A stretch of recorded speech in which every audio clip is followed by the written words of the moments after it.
ایمان ہے کہ رب کائنات نے ہمارے نبی کے لیے اس کے ساتھی منتخب فرمائے اور ان کو دین کے قیام کے لیے، دین کی خدمت کے لیے اس دنیا میں پیدا فرمایا۔ یہ ہمارا اعتقاد ہے، لہذا ہماری ذمہ داری ہے کہ ہم قرآن و سنت کے مطابق دین کی ترویج کریں، اس کے مطابق چلیں۔ اللہ رب العالمین ہم کو اس بات کی توفیق عطا فرمائے۔ تو یہ موضوع بہت طویل موضوع ہے، جس میں تفصیل کے ساتھ جانے کے لیے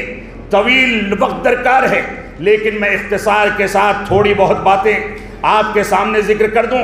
ابن مسعود رضی اللہ عنہما فرماتے ہیں، کہتے ہیں کہ ان اللہ نظر فی قلوب العباد، کہ اللہ رب العالمین نے اپنے بندوں کے دلوں کو ٹٹولا، دلوں کا امتحان لیا، اور اس کے بعد فوجد قلب محمد خیر قلوب العباد، تو اللہ رب العالمین نے اپنے پیارے حبیب جناب محمد الرسول اللہ صلی اللہ علیہ وسلم کے دل کو سب سے زیادہ پاکیزہ دل پایا، لہذا ان کو نبوت سے سرفراز فرمایا۔ اس کے بعد رب کائنات نے لوگوں کے دلوں کو پھر سے ٹٹولا، ان کا امتحان لیا، تو لوگوں کے دلوں میں سب سے زیادہ پاکیزہ دل صحابہ کرام کے ملے، لہذا صحابہ کرام کو اپنے نبی کی صحبت کے لیے منتخب فرمایا، دین کے قیام کے لیے منتخب فرمایا، اپنے دین کے تعاون کے لیے منتخب فرمایا۔ اور اس بات کو تم لوگ سن لو، اس بات کو سمجھ لو کہ صحابہ کرام جس چیز کو سچ سمجھتے ہیں، جس چیز کو نیکی سمجھتے ہیں، جس چیز کو خیر سمجھتے ہیں، وہی خیر ہے، اور جن چیزوں کو صحابہ کرام نے خیر کے پہلو سے الگ رکھا، شر سمجھا، وہ ساری کی ساری چیزیں خیر کے پہلو سے باہر ہیں، شر ہیں، لہذا ان کو قبیح سمجھ کر کے تم لوگ چھوڑ دو۔ اسی طریقے سے عبداللہ بن مسعود رضی اللہ عنہ فرماتے ہیں، فرمایا من کان منکم مستنن فلیستن بمن قد مات، تم میں سے جو شخص اگر کسی سے اسوہ پکڑے تو اس کو اپنے ان لوگوں سے اسوہ پکڑنا چاہیے جو لوگ اس دنیا سے گزر گئے۔ وہ لوگ اللہ رب العالمین کے رسول کے ساتھی تھے، اس کے دوست تھے، وہ لوگ اس دنیا سے گزر گئے، کیونکہ زندہ شخص یہ فتنوں سے بچا ہوا نہیں ہوتا، فتنوں کے امکانات ہوتے ہیں، کبھی شہرت طلبی کے پیچھے بھاگ جائے، کبھی ریاکاری کے پیچھے بھاگ جائے، کبھی دنیاوی مفادات کے لیے کوئی غلط فیصلہ کر دے، لہٰذا زندوں سے عبرت حاصل نہ کرو، زندوں کو اپنا اسوہ نہ بناؤ، بلکہ جو گزر گئے ان کو اپنا اسوہ سمجھو۔ اور ان میں افضل ترین لوگ وہ تھے جو صحابہ کرام تھے، وہ اللہ رب العالمین کے رسول جناب محمد الرسول اللہ صلی اللہ علیہ وسلم کے ساتھی تھے۔ کانوا ابر الامت قلوبا، یہ اس امت کے سب سے زیادہ پاکیزہ دل رکھنے والے لوگ تھے، سب سے زیادہ گہرا علم رکھنے والے لوگ تھے،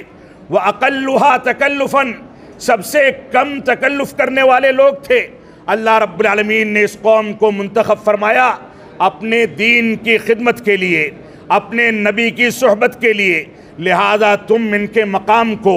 ان کی عظمت کو، ان کی فضیلت کو، ان کی اہمیت کو سمجھو اور ان کی عزت و وقار کرو، ان کی عظمت کو بجا لاؤ، ان کے بتائے ہوئے طریقے کے مطابق زندگی گزارو۔ یہ مشکات المصابیح کی صحیح روایت ہے، لہذا ہم کو اس روایت سے عبرت حاصل کرنی چاہیے۔ حذیفہ بن یمان رضی اللہ عنہ فرماتے ہیں کل عبادت لم یتعبدها اصحاب محمد صلی اللہ علیہ وسلم، ہر وہ عبادت جس کو اللہ کے نبی صلی اللہ علیہ وسلم کے ساتھیوں نے انجام نہیں دیا، ساتھیوں نے اختیار نہیں کیا، وہ عبادت ہمارے لیے اسوہ اور نمونہ نہیں ہو سکتی۔ لہذا صحابہ کرام نے جو طریقے اختیار کیے اس طریقے کے مطابق رب کائنات کی عبادت کرو، اور اس بات کو سمجھ لو کہ ان لوگوں نے آنے والے لوگوں کے لیے کوئی کسر نہیں چھوڑی ہے، دین کا مکمل ترجمانی کر دی، دین کا پورا پیمانہ بیان کر دیا، دین کی پوری شرح و تفسیر بیان کر دی۔ لہذا صحابہ کرام نے جو طریقہ بتا دیا اس کے مطابق زندگی ڈھالو، اور یہ نہ سمجھو کہ دین کے بعض مسائل میں صحابہ کرام سے ہم کو اسوہ اور نمونہ نہیں ملتا ہے۔ ساری کی ساری بنیادی چیزوں کا حل صحابہ کرام کی زندگی کے اندر موجود ہے، لہٰذا ہم نے ان سے عبرت حاصل کرنی چاہیے۔ ابن المبارک نے اپنی کتاب الزہد کے اندر اس عبارت کو نقل کیا ہے۔ آپ دیکھیں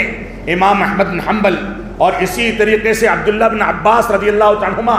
خوارج کے پاس سے واپس آئے تو لوگوں کو مخاطب کیا اور فرمایا اتیتکم من عند اصحاب النبی صلی اللہ علیہ وسلم المہاجرین والانصار، میں تمہارے درمیان اللہ کے نبی صلی اللہ علیہ وسلم کے ساتھیوں کے پاس سے آیا ہوں، چاہے وہ انصار ہوں یا مہاجرین ہوں، اور اسی طریقے سے رسول اکرم صلی اللہ علیہ وسلم کے چچا کے پاس سے میں آیا ہوں، یعنی اپنے والد کے پاس سے۔ اور اس بات کو سمجھ لو کہ انہی لوگوں پر قرآن مجید نازل ہوا، انہی لوگوں کو قرآن مجید نے مخاطب کیا، لہذا قرآن مجید کی شروح و تفسیرات،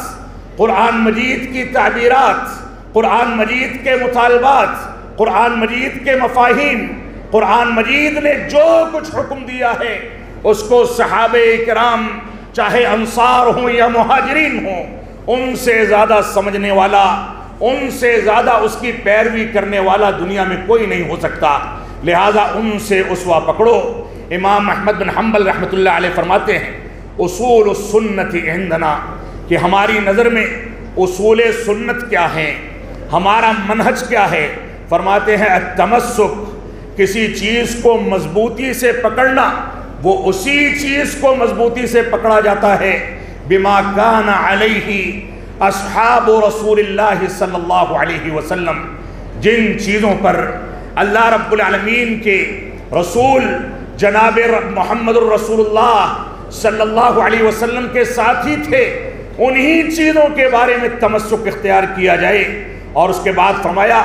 والاقتداء بہم، انہی لوگوں کی اقتداء اور پیروی کی جائے، یہ اصول السنہ کی عبارت ہے۔ شیخ الاسلام علامہ ابن تیمیہ رحمۃ اللہ علیہ فرماتے ہیں فمذہب اہل السنة والجماعہ ما دل علیہ الکتاب والسنہ واتفق علیہ سلف الامہ۔ فرمایا منہاج السنت النبویہ میں فرمایا اہل سنت والجماعت کا مذہب اور آج کے دور کے اہل حدیث اور سلفی حضرات کا منہج و مسلک وہی ہے جس پر قرآن مجید اور سنت صحیحہ سے دلالت ہوتی ہے، اور جس چیز کو صحابہ کرام نے یا اسلاف امت نے اپنایا اور اس کو اپنا کر کے اپنی زندگی میں نافذ کیا، وہی در حقیقت ہمارا اصول ہے،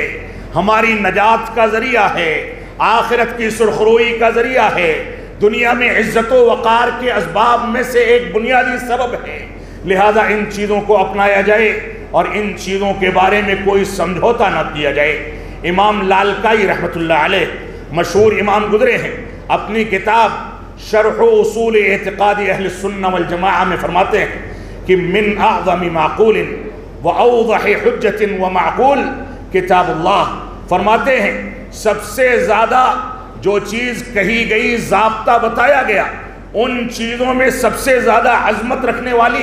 اور سب سے زیادہ حجت تمام کرنے والی، واضح حجت پیش کرنے والی چیز جو ہے وہ اللہ رب العالمین کی کتاب ہے، جو واضح طریقے سے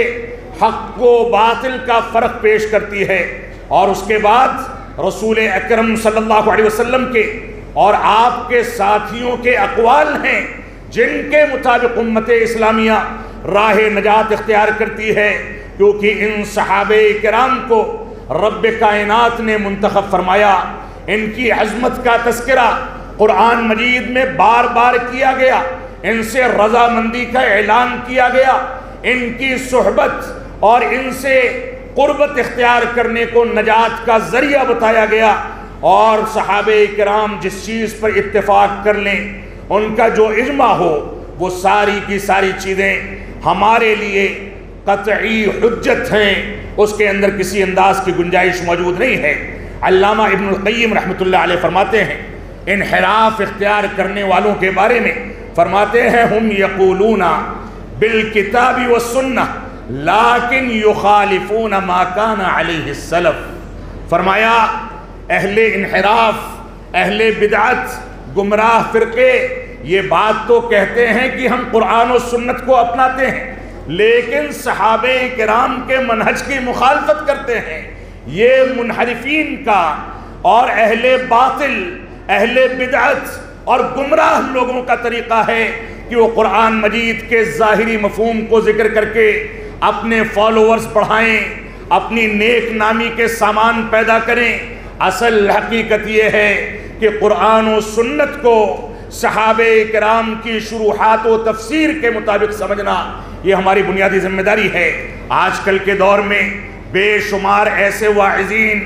برادرز، انجینئرز، ڈاکٹرز اور نہ جانے کون کون سے القاب لیے ہوئے لوگ سوشل میڈیا پر بیٹھ کر کے دنیا کی گمراہی کا سامان کرتے ہیں، اور ہمارا نوجوان دیوانہ ہے کہ ان کو آیت نمبر یاد ہے، حدیث نمبر یاد ہے، آیتوں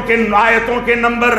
حدیثوں کے نمبر اور صورتوں کے نمبر وہ منہ زبانی ذکر کرتے ہیں۔ آپ بتائیں، پوری تقریر سن جائیں کہ کہیں سلف صالحین کا کوئی قول بھی ذکر کیا ہو، کہیں آیت کی تفسیر میں صحابہ کرام کی تفسیر کا حوالہ دیا ہو، کہیں حدیث رسول کی تطبیق میں ان لوگوں نے اس کی شرح و تفسیر کے طور پر صحابہ کرام کو اہمیت دی ہو۔ یہ ساری کی ساری چیزیں ان کے یہاں سے مفقود ہیں، تو یہ اہل سنت والجماعت کے طریقے پر دعوت دینے والے کیسے ثابت ہو سکتے ہیں؟ ہماری ذمہ داری ہے کہ ہم اس دین کو اس کے اصولوں کی بنیاد پر سمجھیں، اور آپ دیکھیں فہم سلف کیوں ضروری ہے۔ اور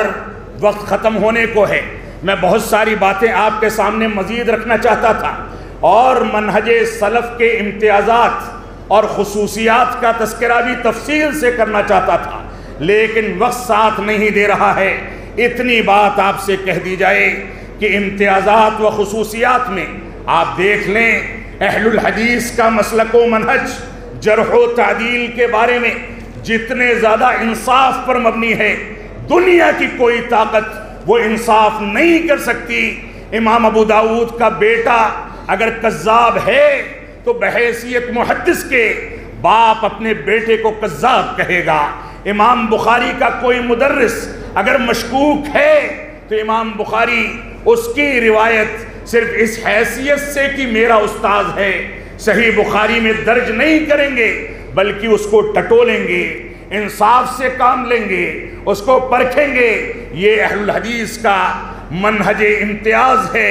ان کی خصوصیات ہیں۔ آپ دیکھیں علی ابن المدینی نے اپنے باپ کو ضعیف کہہ دیا، جریر بن عبد الحمید نے اپنے بھائی کو مجروح کہہ دیا۔ آپ دیکھیں اختلاف ہونے کے باوجود اہل سنت والجماعت اور اہل الحدیث کا یہ منہج امتیاز ہے کہ وہ اس کے باوجود لوگوں کو ان کا حق دیتے ہیں۔ اور آیت کریمہ وَلَا يَجْرِمَنَّكُمْ شَنَآنُ قَوْمٍ عَلَىٰ أَلَّا تَعْدِلُوا اعْدِلُوا هُوَ أَقْرَبُ لِلتَّقْوَىٰ، اس کی مکمل ترجمانی پیش کر کے مکمل انصاف کرتے ہیں۔ کسی کی عداوت اور دشمنی ان کو قرآن و سنت سے یا انصاف کی تنفیذ سے دور نہیں لے جاتی۔ طلب حدیث کے لیے ان لوگوں کا امتیاز ہے کہ ہزاروں ہزاروں میل کے انہوں نے سفر کیے۔ بعض محدثین کے بارے میں یہاں تک آتا ہے کہ پیاس کی شدت کے نتیجے میں کلیجہ منہ کو آیا، قریب تھا کہ موت واقع ہو جائے، اپنا ہی پیشاب کسی برتن میں نکال کر کے پی لیا، کیونکہ جان بچانے کے لیے چیز جائز ہے۔ یہ صورتحال ہے قربانیاں پیش کرنے کی۔ آپ دیکھیں طلب حدیث کے لیے ایک ایک حدیث سننے کے لیے کئی 100 میل کا سفر کرتے ہیں، اور سفر کر کے حدیث سن کر کے واپس آ جاتے ہیں۔ اور بسا اوقات ایسا بھی ہوتا ہے کہ سفر کیا، چلچلاتی دھوپ کو برداشت کیا، بھوک اور پیاس کو برداشت کیا، سارا ضبط کرتے رہے، لیکن جب پہنچے تو ان کے اصول کے خلاف وہاں پر معاملہ ملا تو حدیث سننے سے معذرت کر کے واپس آ گئے۔ یہ انصاف تھا ہمارے اسلاف کا۔ ہمارے اسلاف کے انصاف میں کتب حدیث کی تصنیف و تالیف میں ان لوگوں نے جو قربانیاں پیش کیں وہ قربانیاں دنیا کی کوئی قوم پیش نہیں کر سکتی۔ ان لوگوں نے اپنی روزی روٹی کے لیے پیشے اختیار کیے، علم حدیث کو، علم شریعت کو اپنا پیشہ نہیں بنایا بلکہ رب کریم کی رضامندی کا ذریعہ بنایا۔ یہی وجہ ہے کہ کوئی محدث سمان ہے، کوئی زیات ہے، کوئی نجار ہے، کوئی بڑھئی ہے، کوئی تیل کی تجارت کرنے والا، کوئی جوتے کو سلنے والا، یہ ان کے پیشے تھے۔ خالی اوقات میں یہ کام کر کے اپنا پیٹ پالتے تھے اور دوسرے اوقات میں حدیث رسول کی خدمت کیا کرتے تھے۔ اسی بر صغیر میں جو سند حدیث اعلیٰ سند کے ساتھ علماء اہل حدیث کے پاس ہے، میاں نذیر حسین محدث دہلوی رحمۃ اللہ علیہ، جو دراصل بہار کے رہنے والے تھے، دہلی میں آئے 1902 میں غالباً ان کی وفات ہوتی ہے۔ انہوں نے نظیریہ نام کی ایک چھوٹی سی مسجد کو منتخب کیا۔ ساری دنیا سے تقریباً 22 لاکھ افراد ان کے پاس آئے اور علم حدیث حاصل کیا، اور نوبت یہ تھی کہ رات کی تاریکی میں چہرے کو ڈھک لیا کرتے تھے اور پرانی دہلی کے ریلوے اسٹیشن پر قولی کا کام کرتے تھے کہ کمرے کا کرایہ ادا کر سکیں اور اپنا پیٹ اور اپنے بچوں کا پیٹ پال سکیں۔ نواب صدیق حسن خان بھوپالی رحمۃ اللہ علیہ نے ان کو کہا کہ ہمارے یہاں آ جائیں، افتاء کا درس سنبھال لیں۔ فرمایا میرے شاگردوں کا کیا ہوگا جو یہاں آ کر کے علم حدیث حاصل کرتے ہیں؟ تو ان قربانیوں کے نتیجے میں یہ قافلہ آگے بڑھتا ہے۔ ان کی کتابوں میں یہ نہیں کہا جاتا کہ قال امام فلان و فلان، بلکہ یہ کہتے ہیں کہ قال اللہ اور قال الرسول۔ اتنی پاکیزہ دعوت دینے والوں میں آج اگر ہمارے بعض نوجوان کسی مرزا کے فالوور ہو جائیں، صحابہ کرام کی تنقیص کرنے والوں کی تعریفیں کریں، اس کو سنیں، اس کے ذریعے عوام الناس کو گمراہ کریں، دعوت اسلامی کے نام پر گمراہی پھیلائی جائے، خلافت کے نام پر اور حکومت الہیہ کے نام پر لوگوں کو کنفیوز کیا جائے، دین اسلام کی مکمل تعبیر بدل دی جائے۔ جو فتنے اس جودھ پور کی سرزمین پر اور راجستھان کی سرزمین پر دوسرے علاقوں کے مد مقابل زیادہ تیزی کے ساتھ پنپ رہے ہیں، معاف فرمائیں گے اگر آج آپ نے اپنے مسلک و منہج کے ساتھ انصاف نہیں کیا تو کل آپ کو اہل حدیث کہنے والا یا آپ کے بچوں میں کوئی ایسا بچہ جو آمین فردین پر فخر کرے، اپنے آپ کو سلفی اہل حدیث کہے، اپنی نسبت صحابہ کرام کی طرف کرے، معاف فرمائیں گے ایسے لوگ ملنے والے نہیں ہیں۔ لہذا اسی وقت توبہ کی جائے اور قرآن و سنت کی جانب رجوع کیا جائے، صحابہ کرام کے احترام کی جانب رجوع کیا جائے، تو یہ بے شمار فرقے بندی کے بے شمار تاریخیں ہو سکتی ہیں،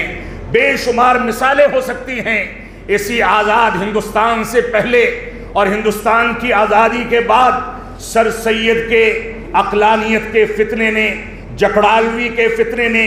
مولانا مودودی کے فتنے نے، غلام محمد پرویز کے فتنے نے، اور اسی طریقے سے پاکستان میں جاوید غامدی، علی مرزا انجینئر اور سنت و حدیث کے درمیان تفریق کا فتنہ، گھمن کا فتنہ، اخوان المسلمین کا فتنہ، انکار حدیث کا فتنہ، سنت رسول میں تشکیک اور شبہات کے فتنے، نہ جانے کون کون سے فتنے ہیں جو اٹھتے ہیں دوسرے مسالک میں، لیکن گھر کرتے ہیں ہمارے دل و دماغ میں، ہمارے خاندانوں میں، ہمارے گھرانوں میں۔ معاف فرمائیں گے رب کائنات اس بات کو معاف کرنے والا نہیں ہے۔ ہماری ذمہ داری ہے کہ ہم قرآن و سنت کے مطابق زندگی گزاریں۔ تو یہ فہم سلف کیوں اختیار کیا جائے، اس چھوٹے سے سوال کا چھوٹا سا جواب دے کر کے میں خطاب کو ختم کروں گا۔ یہ فہم سلف اس وجہ سے منتخب کیا جائے کیونکہ صحابہ کرام لوگوں میں سب سے زیادہ پاکیزہ شخصیت کے مالک تھے، صحابہ کرام سب سے زیادہ گہرے علم کے مالک تھے، صحابہ کرام کی سیرت سب سے زیادہ پاکیزہ تھی اور لوگوں کے درمیان سب سے زیادہ صاف ستھرا دل رکھنے والے یہ صحابہ کرام تھے، لہذا ان کے منہج کو اختیار کیا جانا چاہیے۔ اسی طریقے سے صحابہ کرام اور منہج سلف کو کیوں منتخب کیا جائے؟ کیونکہ ان لوگوں نے رسول اکرم صلی اللہ علیہ وسلم کی صحبت کو پایا، اس کو اختیار کیا، آپ کی سیرت کو سمجھا، آپ کے بتائے ہوئے طریقے کی شرح و تفسیر بذات خود آپ سے سیکھی، لہذا اس کو اختیار کیا جانا چاہیے۔ اس کو اختیار کرنے کا ایک تیسرا سبب یہ ہے کیونکہ اللہ رب العالمین نے صحابہ کرام کو رسول اکرم صلی اللہ علیہ وسلم کے لیے منتخب کیا، لہذا صحابہ کرام کی پیروی کی جانی چاہیے۔ صحابہ کرام کی پیروی اور منہج سلف کی پیروی اس وجہ سے بھی کی جانی چاہیے کیونکہ اللہ رب العالمین نے صحابہ کرام کی تعریف کی، ان کا تزکیہ کیا، ان کے بارے میں اپنی رضامندی کا اظہار کیا، قرآن مجید کی آیتوں کا نزول فرمایا، لہذا ان کی پیروی کرنا ہمارا اولین فریضہ ہے۔ صحابہ کرام کی پیروی، منہج سلف کی پیروی کا ایک بنیادی سبب یہ ہے کیونکہ نبی آخر الزماں جناب محمد الرسول اللہ صلی اللہ علیہ وسلم کو ان لوگوں نے پایا اور ان کے مطابق زندگی کو ڈھالا،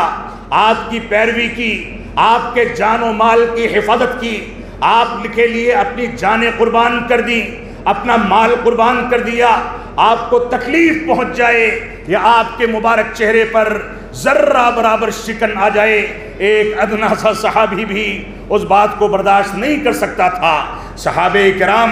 اور منہج سلف کی پیروی کیوں کی جائے؟ اس وجہ سے بھی کی جائے کیونکہ ان لوگوں نے بدعات کو اختیار نہیں کیا، سنت رسول کے مطابق چلے، دین اسلام کو اپنایا، دین اسلام سے ذرہ برابر ہٹنے کو ان لوگوں نے گوارا نہیں کیا، اور اس وجہ سے بھی ان کی پیروی کی جائے کہ صحابہ کرام کا اجماع اور ان کا اتفاق یہ دلیل قطعی ہے، اس کی بنیاد پر ہم اپنے دین کو قائم کر سکتے ہیں۔ صحابہ کرام کے منہج کی پیروی اس وجہ سے بھی کی جائے کیونکہ یہ لوگ خیر امت تھے اور افقہ امت تھے، سب سے زیادہ دین اسلام کو سمجھنے والے تھے۔ ان کی پیروی اس وجہ سے بھی کی جائے کیونکہ یہ قرآن مجید کی زبان، عربی زبان کو گہرائی کے ساتھ سمجھنے، اس کو برتنے، اس کو بولنے اور اس کے ذریعے سے نازل کردہ کتاب اور نازل کردہ احادیث نبویہ کو اچھے طریقے سے سمجھنے والے تھے، اور ان لوگوں نے اس کی صلاحیت پیدا کی تھی۔ ان لوگوں کی پیروی اس وجہ سے بھی کی جائے کہ اللہ رب العالمین نے ان کے ساتھ ہمارے بارے میں ہم کو یہ رہنمائی فرمائی کہ سب سے زیادہ ساری دنیا میں ساری قومیں مختلف فرقوں میں تقسیم ہو گئی، امت اسلامیہ بھی 73 فرقوں میں تقسیم ہو جائے گی، کلھا فی النار الا واحدہ، سارے کے سارے جہنمی ہیں سوائے ایک کے۔ فرمایا کون؟ فرمایا ما انا علیہ و اصحابی، جو میرے طریقے پر ہیں اور میرے ساتھیوں کے طریقے پر ہیں بغیر کسی استثناء کے۔ لہذا صحابہ کرام اور منہج سلف کو اپنانا، اس کو اختیار کرنا ہماری بنیادی ذمہ داری اس وجہ سے بھی ہے کہ ہم صحابہ کرام کے بارے میں یہ سارے کے سارے اعتقادات رکھتے ہیں۔ اللہ رب العالمین ہم کو قرآن و سنت کی پیروی کرنے کی توفیق عطا فرمائے۔ اللہ رب العالمین ہمارے درمیان اگر ہمارے کچھ بھائی اور نوجوان شبہات کے شکار ہو کر کے دوسری دعوتوں سے جا کر کے مل گئے ہیں، صحابہ کرام کی تنقیص کرنے والوں سے الفت کا اظہار کرتے ہیں، تو اللہ رب العالمین ان کو توفیق عطا فرما کہ وہ علماء اہل حدیث سے جڑ کر کے ان سے سچ بات کو سیکھیں، توبہ و استغفار کر کے دوبارہ سے اپنے منہج سلیم پر آئیں۔ یہ ہماری ذمہ داری ہے۔ اللہ رب العالمین ہم کو قرآن و سنت کی پیروی کرنے کی توفیق عطا فرمائے، منہج صحابہ کا احترام کرنے کی توفیق عطا فرمائے۔ ہم جب تک جئیں تب تک اسلام پر جئیں، جب ہمارا خاتمہ ہو تو ایمان پر ہو۔ وصلی اللہ علی نبینا محمد وعلی آلہ وصحبہ وسلم، والسلام علیکم ورحمۃ اللہ وبرکاتہ۔